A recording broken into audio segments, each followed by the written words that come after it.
Você, concurseiro de todo o Brasil, é um prazer mais uma vez estar em sua companhia. Seja bem-vindo, meu amigo, minha amiga, a este site de sucesso que vai fazer de você mais um dos nossos campeões. Temos diversos espalhados por todo o território brasileiro e você com certeza será mais um. Sou o professor Jefferson Fiel, professor de matemática e de raciocínio lógico, e na aula de hoje, dando continuidade ao estudo da matemática financeira, vamos falar sobre os sistemas de amortização composta, ok? Vamos dar um foco principal àqueles sistemas de amortização mais cobrados aí nos concursos, que é o sistema SAC, o sistema Price, o sistema americano. Nós vamos dar aí uma atenção especial a essa modelagem de amortização composta. Ok, galera? Vem comigo aí. Vamos iniciar a nossa aula falando de amortização composta. Então, o que nós preparamos para a aulinha de hoje, galera? Na aula de hoje, vamos aí falar sobre o sistema de amortização financeira, né? Vamos dar foco a que tipo de sistema de amortização. Na realidade, existem diversas formas de amortizar uma dívida, ok? Algumas delas foram padronizadas e é as que mais são cobradas nos concursos públicos. Então, nós vamos dar uma atenção aí para o sistema de amortização americano, né? Para o sistema francês, também conhecido como tabela Price. Vamos falar sobre essa questão de sistema francês, tabela Price. E o SAC, que é o sistema de amortização constante. Esses são os modelos de sistemas de amortização mais cobrados nos concursos aí. Então, a gente vai aí fazer uma referência a cada um deles e vamos, na sequência, também resolver alguns exercícios envolvendo esse conhecimento. Ok? Beleza, galera? Bom, para nós iniciarmos falando de sistema de amortização, é importante que alguns conceitos financeiros estejam muito claros. Por quê, professor? Porque nos testes as bancas cobram e utilizam essa linguagem matemática que você, concurseiro, tem que estar atento e entender o que quer dizer aquela linguagem lá que o exercício está fazendo referência. Então, nós destacamos aqui algumas, digamos assim, que aparecem com maior frequência, ok? Bom, primeiro a palavra amortização. O que é amortizar? Amortizar é uma forma de pagar um empréstimo, né? Ou seja, pagar o principal e os juros. Então, você vai numa determinada instituição e lá você faz um financiamento ou você pega um empréstimo. Pode ser empréstimo, pode ser o financiamento. E aí você se dispõe a pagar esse empréstimo e a forma como você está pagando é chamado de amortização. Então, amortizar é pagar parte do principal juntamente com os juros. Nós vamos pagar aquela dívida nesse pagamento que é periódico, geralmente mensal. Nós vamos pagar uma parte da dívida e vamos pagar os juros referente àquele período. E assim sucessivamente até haver a liquidação total da dívida. Bom, outra palavra comumente que aparece é a palavra credor, às vezes substituída por mutuante. O que quer dizer o credor? Quem é o credor? É aquele que concede o empréstimo, é quem dá o empréstimo. Então, geralmente se enquadra na categoria de credor as instituições financeiras, as concessionárias e por aí vai. Porque são elas que estão concedendo um crédito para uma determinada pessoa, para uma empresa, ok? Então, credor, aquele que dá o empréstimo. Uma outra palavra, devedor ou mutuário. Então, credor é quem concede, devedor é quem recebe o empréstimo, é aquele que recebeu o empréstimo. Também conhecido como mutuário. Então, mutuante concede o empréstimo, mutuário recebe o empréstimo. Um outro conceito, taxas de juros. Taxa de juros, bom, é a taxa acordada entre as partes, é sempre calculada sobre o saldo devedor. Então, você foi numa determinada instituição financeira para adquiriram um determinado empréstimo lá e você fez um acordo com essa empresa de pagar em tantas parcelas e a correção monetária é de acordo com uma taxa estipulada, acordada, né? Geralmente não se tem acordo, né? A instituição já impõe a taxa que ela trabalha na concessão daquele crédito. Cabe ao mutuário simplesmente aceitar esta taxa. Mas enfim, entre aspas, é um acordo que é feito, onde a instituição financeira, o mutuante, credor, ele oferece um crédito e esse crédito está vinculado a uma taxa chamada taxa de juros. Prazo de carência. O que é o prazo de carência? Corresponde ao período compreendido entre o prazo de utilização e o pagamento da primeira parcela. O que acontece às vezes?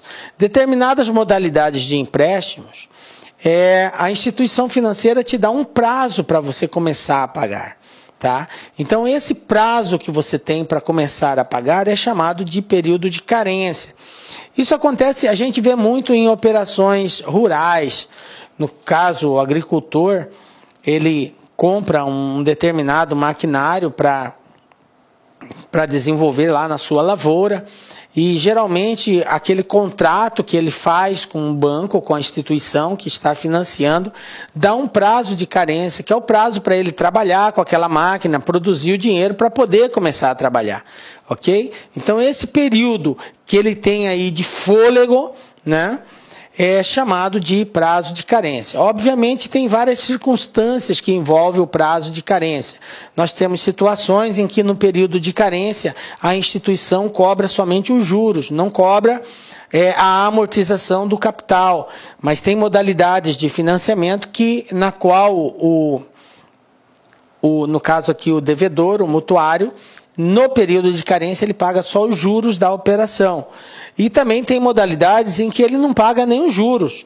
Ele só começa a pagar depois de um determinado período, aí ele vai pagar os juros mais a amortização do capital. Então, são várias situações. Mas o que a gente precisa entender é que a palavra carência é uma folga que o mutuário tem para começar a pagar a sua obrigação, aí, o seu empréstimo, ok? Um outro conceito também, uma outra palavra que geralmente vai estar aparecendo é a palavra prazo de utilização. O que quer dizer prazo de utilização? Corresponde ao intervalo de tempo durante o qual o empréstimo é transferido do credor para o devedor, ok? Então, você foi lá, concebeu um empréstimo numa determinada instituição, e você tem um contrato ou uma promessa de pagamento em tantas parcelas, 12 vezes, 24, 36, 60, né? 30 anos, no caso da habitação, tem prazos bem maiores. Então você tem um intervalo maior de pagamento. Então esse período que tem aí de prazo que você tem para efetuar o pagamento é chamado de prazo de utilização, ok? Prazo de amortização, ok?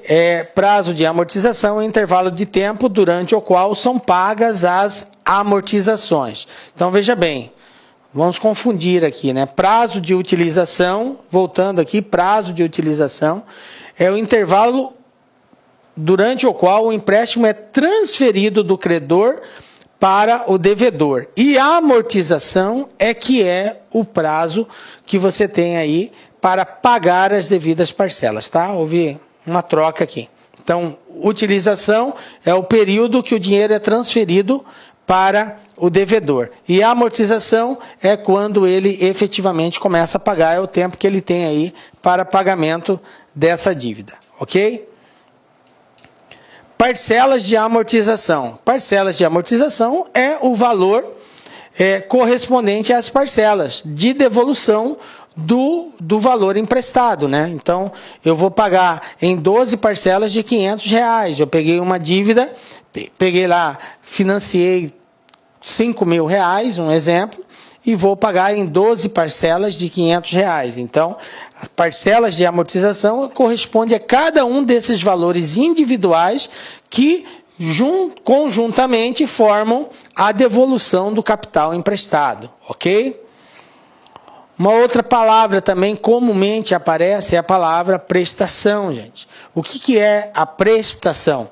É a soma da amortização acrescida de juros e encargos. Agora eu quero chamar a atenção sua especial para isso.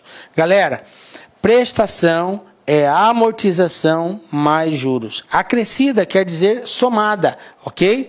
E isso é importante a gente entender, que quando se fala em pagamento de uma prestação, nesta prestação está embutido o quê? Os juros referente à utilização desse capital e está embutido também parte do pagamento da dívida, ou seja, a amortização.